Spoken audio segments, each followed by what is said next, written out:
చూస్ country delight, live better. ఇప్పుడే country delight యాప్ని download చేసుకోండి. 2023 మార్చిలో life is beautiful advisory service అనే సంస్థను ప్రారంభించి ఎన్ దుర్గాప్రసాద్, శివాని, నండూరి దుర్గాప్రసాద్, శివాని వారు ఇద్దరు కూడా ఒక సంస్థను స్థాపించి మీరు పెట్టుబడులు పెడితే ప్రతి ఇంటికి ఉద్యోగం వస్తుంది, మీ భావితరాలు, మీ భవిష్యత్ తరాలు కూడా బాగుపడతాయి. కాబట్టి మాకు సుమారుగా 200 నుంచి 250 రకాల ప్రాజెక్ట్స్ ఉన్నాయి.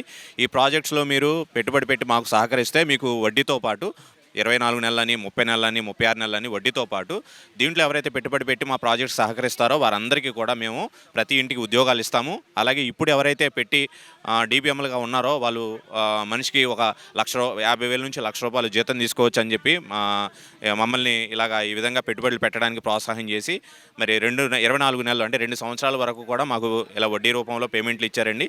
తర్వాత నుంచి ఆపేశారు. ఎందుకు ఏంటనేది మేము వెళ్ళి అడిగినప్పుడు ఫండ్స్ మిస్యూజ్ అయినాయి, అది వాస్తవం. అయితే మేము మళ్ళీ గాడిలోకి వస్తున్నాం, మళ్ళీ ప్రాజెక్ట్ స్టార్ట్ చేయడానికి అన్ని రకాలుగా మేము ఎక్స్పాన్షన్కి మేము వెళ్తున్నాం.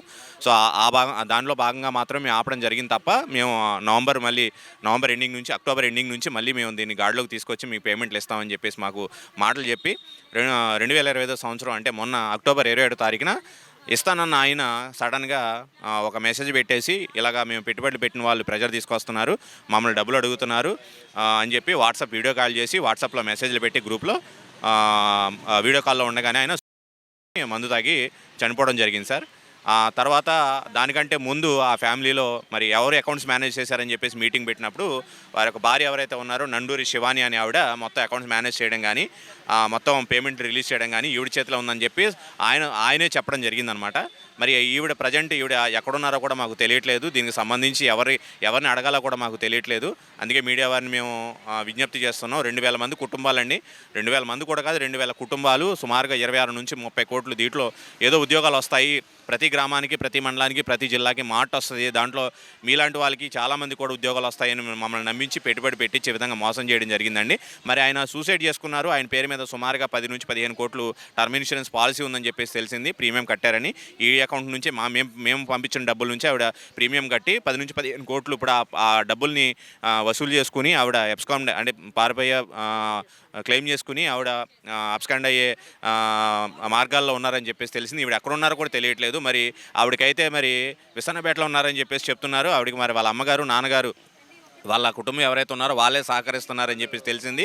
వాళ్ళ నాన్నగారిని అడిగినప్పుడు నాకే తెలియదు, మా అమ్మాయి ఎక్కడ ఉందో అని నేనే వెళ్ళి మిస్సింగ్ చేసి పెట్టానని చెప్పేసి ఆయన సమాధానం చెప్తున్నారు.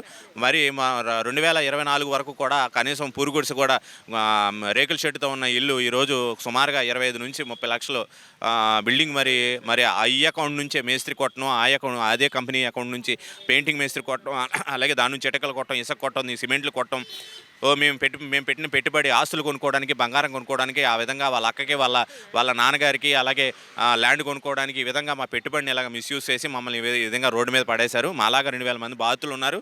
2,000 మంది బాధితులకు మీ మీడియా ద్వారా మేము విజ్ఞప్తి చేస్తున్నాం, మా అందరికీ న్యాయం చేయాలి, అందరికీ న్యాయం చేయాలి. లేదంటే వాళ్ళు ఏ విధంగా అయితే చేశారో, ఆయన ఏ విధంగా అయితే చేశారో మేము కూడా చనిపోవడం తప్ప మాకు వేరే మార్గం లేదు.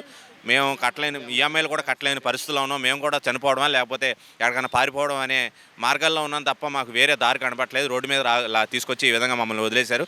దయచేసి మీడియా ద్వారా పోలీసుల వారికి, అలాగే ప్రభుత్వం వారికి, అలాగే మరి మీడియా వారికి ప్రతి ఒక్కరికి విజ్ఞప్తి చేస్తున్నాం.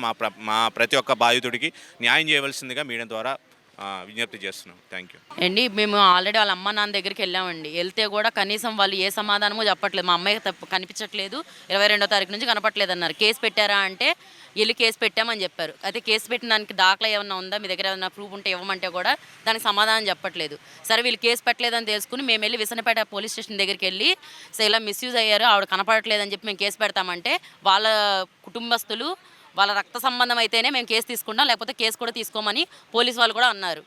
ఇప్పుడు మాకు ఏ రకంగానైనా సరే న్యాయం చేయాలని కోరుకుంటున్నామండి. ఇదిగోండి ఈవిడ